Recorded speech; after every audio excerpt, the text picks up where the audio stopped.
이준석 위원부터 좀 짚어주시죠. 그러니까 결국에는 뭐 일거에 이제 대규모 전환을 하겠다고 하는데 그에 따른 준비가 되지 않았다. 입법 미비 사안들도 지금 보이고요. 그리고 대통령께서 사실 취임하신 지 3일째 갔던 인천국제공항공사를 하나의 모델 케이스로 삼으려고 했었는데 그러다 보니까 과거에 노사 간에 합의가 됐던 사안들도 엎어지게 됐고 그런 것들이 지적이 많이 되고 있고 무엇보다도 정규직 전환의 뭐 장점도 있겠지만 반대급부가 무엇인지에 대해서 국민들에게 선거 때까지만 해도 홍보가 제대로 되지 않았다가 정작 다가오니까 국민들이 이제 좀 실상을 알아가고 계신 게 아닌가 이런 생각을 하게 됩니다. 그렇군요. 일단 부정적인 면을 좀 더 짚어주셨는데 신유진 변호사가 좀 긍정적 밝고 긍정적인 면을 좀 짚어주시죠.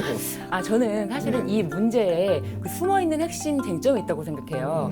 사실 이 보안검색 요원들의 그 직고용 부분에 대해서 자회사로의 고용은 모두 다 환영한다. 그 기존 노조 측에서도 환영한다라고 하는 입장이었는데 이것이 직접 고용 형태라는 점에 대한 논점이 숨어 있고요. 또 한 가지는 사실 이것이 과연 문재인 대통령의 공약이기 때문에 이행해야 되는 그런 정부가 개입되었다는 문제 때문에 야기된 것인가 이 부분에 대해서 좀 살펴봐야 되지 않을까 싶어요. 알겠습니다.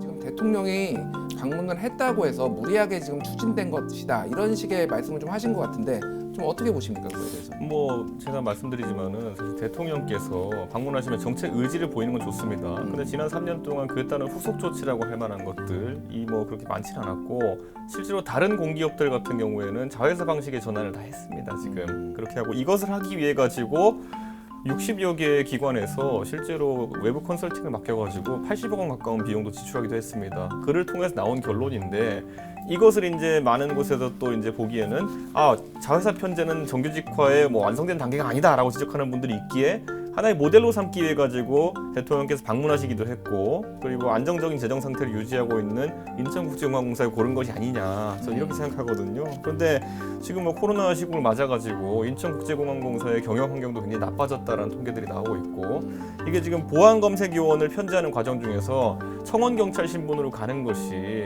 과연 뭐 적절한 처사이냐 아니면 편법적인 처사이냐에 대해서도 말이 많고 무엇보다도 이 정규직 편제를 통해 가지고 그 시점을 갈랐거든요. 그러니까 뭐냐면 특정 시점 이전에는 바로 정규직 입사가 가능하고 그 이후로는 공개 채용을 하라고 했는데 그 시점이 바로 대통령의 방문인 5월 12일입니다. 그러니까 저는 이것도 그러니까 형평 문제가 있을 수 있는 게 오히려 대통령의 정규직화 방침이 발표되고 난 이후에 들어오신 분들은 굉장히 더 강한 경쟁을 뚫고 올라오신 분들이에요. 그에 반해 그 전에 그 발표가 있기 전에는 그거보다 약한 경쟁을 뚫고 오신 분들이거든요. 근데 오히려 약한 경쟁을 뚫으신 분들이 뒤에 이제 더 강한 경쟁을 뚫으신 분들은 7인척 취업에 우려가 있다는 이유만으로 정규직화에서 오히려 배제되는 형태라는 것이 이 기준을 누가 만들었느냐 그리고 이게 과연 공정하냐 이런 지적들이 계속 나올 수밖에 없죠. 그렇군요.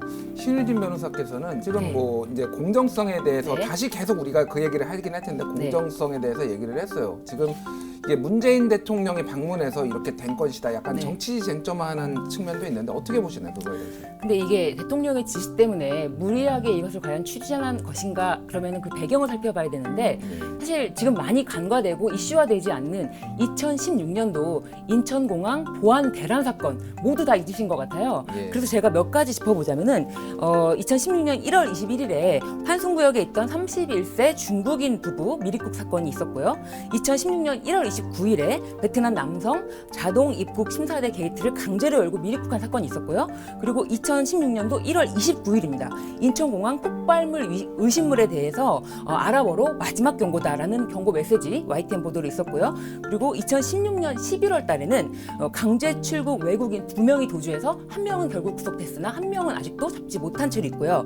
2016년도 2월 3일에는 100억 원대 마약이 무사 통과됐고 물론 범인을 잡았지만 그 범인을 교사했던 교사범에 대해서는 아직도 잡지 못하고 있어요. 그리고 2016년 4월 23일에는 뭐 태국 축구팀 응원단을 가장해서 수십 명이 입국 후 잠적했다. 인천공항 구멍 뚫려 축구팀 응원단 잠적. 이렇게 대대적인 뉴스가 2016년도에 보안 대란이라고 굉장히 이슈가 됐었거든요.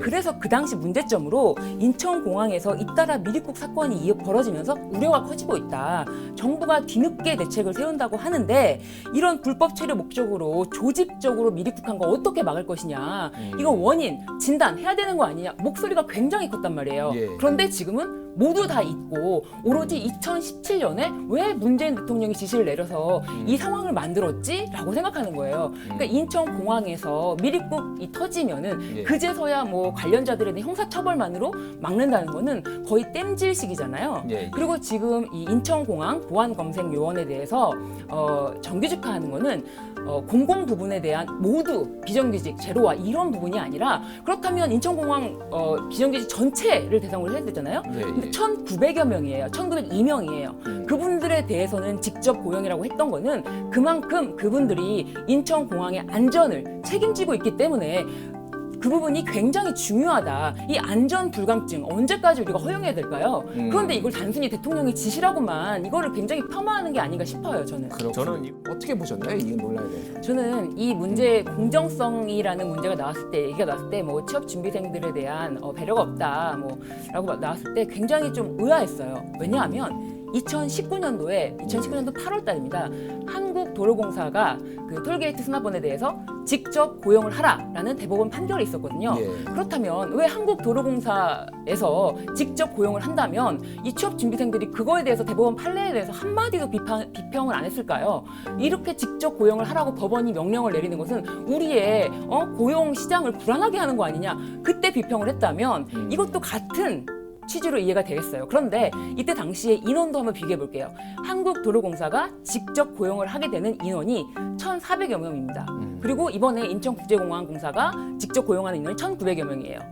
그런데 왜 한국도로공사의 직접 고용에 대해서는 한마디도 얘기를 안 했을까요? 이 부분이 정말 재밌지 않나 싶은 생각이 듭니다. 직접적인 경쟁 관계가 아니라고 아마 수험생들이 판단을 했다라고 저는 이해를 했는데요. 그러니까 예. 제 생각에는 예. 그 수험생들이 생각하기에 그 한국도로공사 톨게이트 수납원들의 그 일자리 이런 예. 부분에 대해서는 사실은 어떤 경쟁 부분이 아니라고 생각했던 부분도 크고 그분들이 그렇게 직접 고용을 받게 된 그 굉장히 오랜 시간 동안 소송도 하고 투쟁도 하고 어렵게 쟁취했단 말이에요. 예. 그런데 인천공항공사에서는 굉장히 쉽게 어느 날 대통령이 갔더니 약속을 하고 그냥 바로 쉽게 이렇게 직접 고용을 된 것이 아니냐.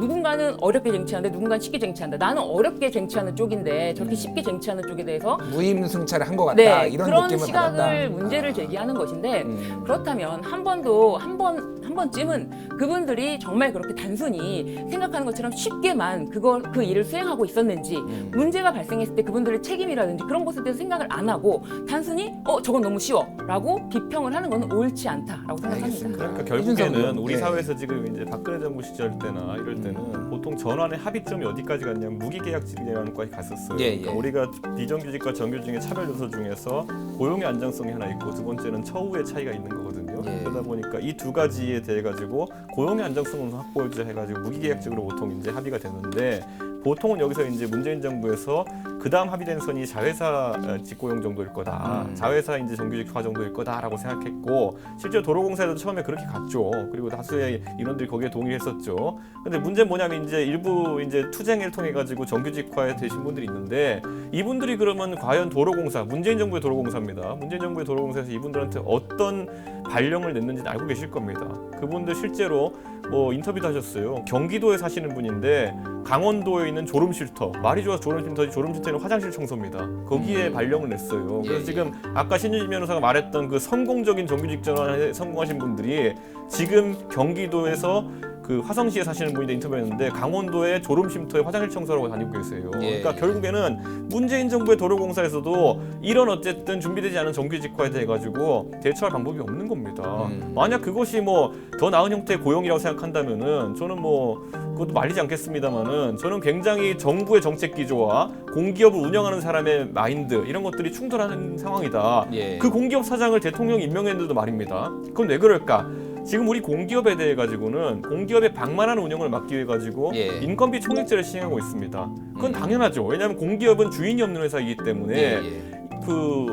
뭐 만약에 그런 인건비 총액제나 이런 어떤 제한을 두지 않으면 어떤 일이 발생하냐면은 계속 사람을 뽑아요 관리자들이. 그래가지고 나는 관리직으로 앉아가지고 놀고 밑에 사람들 일 시키고 뭐 이런 구조를 만들어 나가거든요. 예. 그러기 때문에 인건비 총액제를 두고 있는 건데 이번 정부는 정규직화하는 것 때문에 발생하는 추가 비용이 있다면은 인건비 총액제도 그 공기업 평가에 반영하지 않겠다 이렇게 선언을 했어요. 예. 이렇기 때문에 전체적으로 공기업 자체가 방만해지는 것을 이제 방치할 수밖에 없는 상황이거든요. 저는 앞으로 이런 것들 청부서가 언제 날아들을지 모르겠지만은 아까 도로공사를 굉장히 긍정적인 모델을 말씀하시길래 그분들 지금 졸음쉼터에서 일하고 계시다고 알겠습니다. 기사 났습니다.